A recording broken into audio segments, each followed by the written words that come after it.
I'd like to start with a question. Have you ever wondered why some businesses are so successful? You know the ones we mean. The ones that grow sales even in a recession. The ones that are profitable. The ones that have good cash flow, provides a great living for the owner and his or her family. And these owners tend to manage things very gracefully. They're almost on autopilot. Yeah. And then there are the other ones. The ones that seem to really struggle, or maybe even declining. They're certainly not growing anymore.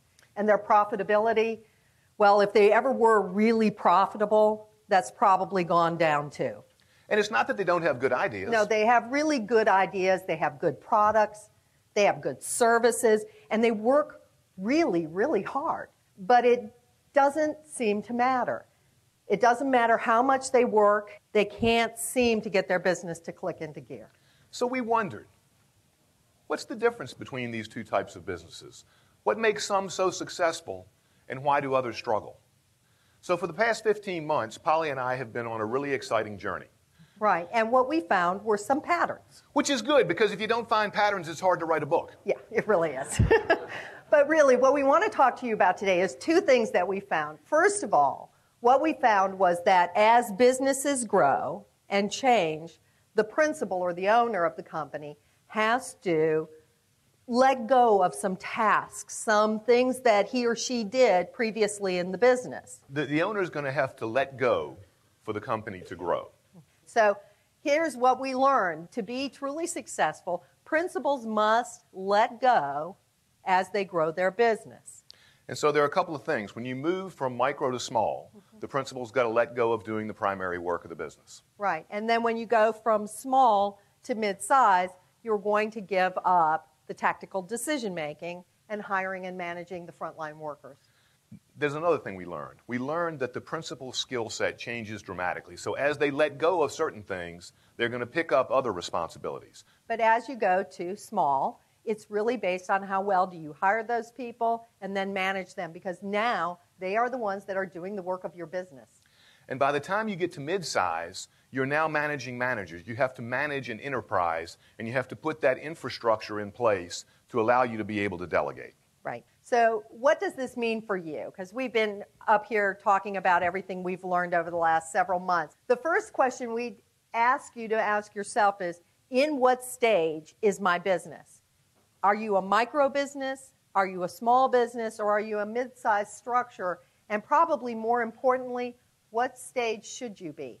So the question is, as we watch people hire workers, what are some of the common mistakes that we've seen people make? And I think the first one is exactly what Polly was talking about just a second ago, which is people tend to hire experience. Right. They look for, have you done this job before somewhere else? They don't focus as much on behavior and cognitive capability. Right. Because the thing is, if you get somebody that's inexperienced, you can develop that person, you can give them experience. You're very unlikely to be able to create good work ethic in somebody that doesn't have good work ethic. And if you want smart employees, hire smart people. It's you know, that's the way it works. And there are a number of steps we go through in the book in terms of recommending. The first is going to sound pretty remedial when I say it to you, but figure out exactly what the person in this job is going to need to be able to do to be successful.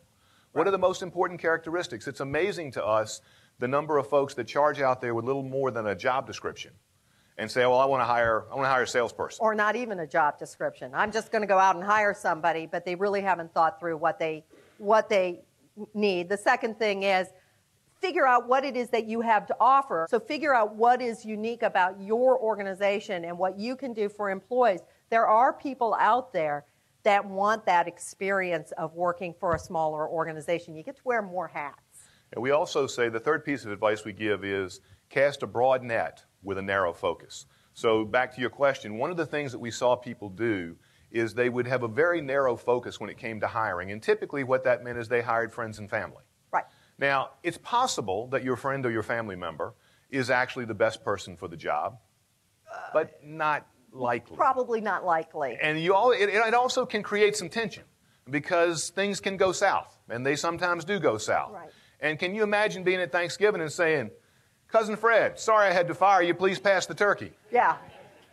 So there are ways of casting a broader net, and if you know exactly what you're looking for and what you have to offer, then getting a ton of resumes in will become easy business for you to go through because you know exactly what you're looking for.